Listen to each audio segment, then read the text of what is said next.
বাচ্চারা, তোমাদের ব্যাপারে আমি খুবই ভালো ভালো শুনেছি, তোমরা নাকি ব্রিলিয়ান্ট স্টুডেন্ট। আজকে তোমাদের আমি কিছু প্রশ্ন করব, তোমরা উত্তর দিবে। ঠিক আছে স্যার, আপনি যা ইচ্ছা তাই প্রশ্ন করেন।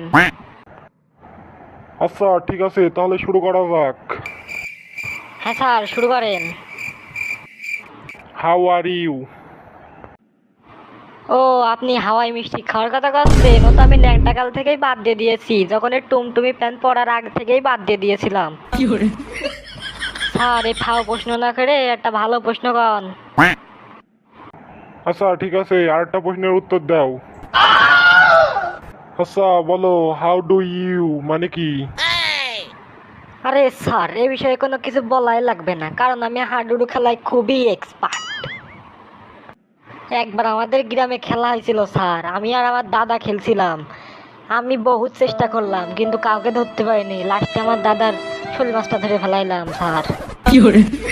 তারপর থেকে স্যার ওসব খেলাধুলো আমি বাদ দিয়ে দিছি, ওসব আর করিনি। আপনি তো দেখছি স্যার বিরাট মূর্খ, আমি তো ভাবিলাম স্যার আপনি বিরাট বুদ্ধিমান, কিন্তু আপনি দেখছি প্রচুর মূর্খ। কোথায় ধরবেন কঠিন কঠিন প্রশ্ন, তাছাড়া ধরছেন আপনি কনে সহজ সহজ হাডুডু খেলার প্রশ্ন।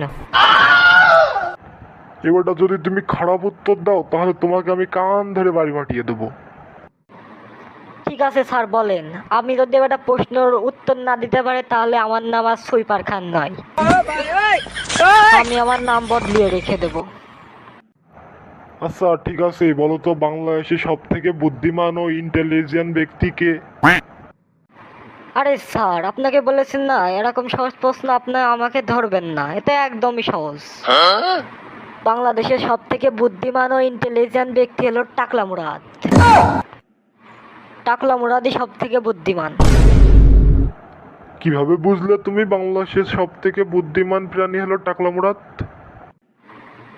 এ তো স্যার একদমই সহজ, কারণ যার মাথায় চুল থাকে না সেই হলো আসল বুদ্ধিমান। বাহ বাহ বাহ, তোমার কথায় তো লজিক আছে, মানতেই হবে। হ্যাঁ স্যার, তা তো আছেই। আপনি আর প্রশ্ন করলেই করুন, না হলে আমি বাথরুম করতে যাব, তাড়াতাড়ি ছেড়ে দিন আমাকে। না না না, তোমাদের মতো বড় বড় ব্রিলিয়ান্টদের কি এভাবে কষ্ট দেওয়া যায়? ঠিক আছে, তোমাকে আরেকটা প্রশ্ন ধরে ছেড়ে দেবো। আচ্ছা ঠিক আছে, তোমাকে একদম সহজ প্রশ্ন ধরছি। বলো তো বাংলাদেশের সব থেকে চলচ্চিত্রের ভিতরে কে বেশি ফেমাস? আরে স্যার, যার কথা না বললেই নয়, সেই তো হলো আমাদের কুত্তা সেলিম ভাই। আচ্ছা সুইপার খান, আমি বুঝতে পেরেছি তুমি খুবই বড়ই ব্রেল মেন্টাল।